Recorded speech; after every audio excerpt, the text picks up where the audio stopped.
dans le cadre de l'implantation d'une église mère, c'est-à-dire qu'une église qui n'est pas affiliée à une fédération, lorsque vous implantez une église pour une première fois, c'est votre première fois d'exercer le ministère pastoral. Il y a 2 erreurs que j'aimerais te partager à ne pas commettre. La première erreur, ne te compare à aucune église existante. Ne cherche pas à faire les choses comme une église qui existe déjà depuis des années, qui a déjà une structure bâtie, groupe de louanges, groupe d'intercession. Ne fais pas des choses comme une grande église, sinon vous allez vous fatiguer assez rapidement. Vous allez vous fatiguer et vous serez déçus. Travaillez doucement. Dieu n'est pas un Dieu de précipitation, c'est un Dieu qui va doucement, doucement. Vous avez une vision d'être une grande église, c'est une bonne chose. Mais ne travaillez pas comme une grande église maintenant. Allez doucement. Faites les choses comme une petite église.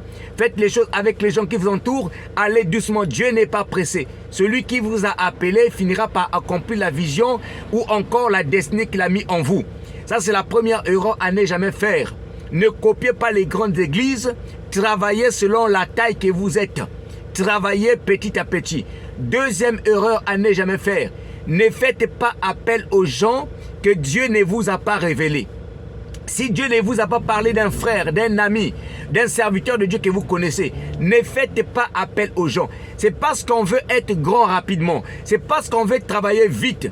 On va vouloir faire appel aux gens pour avoir une grande église. Bien aimé, vous risquerez d'appeler des serpents qui viendront au lieu de construire, ils vont déconstruire. Au lieu d'être avec vous, vous soutenir, ils vont vous nuire. Vous risquez d'appeler des serpents, de faire rentrer des serpents dans la bergerie.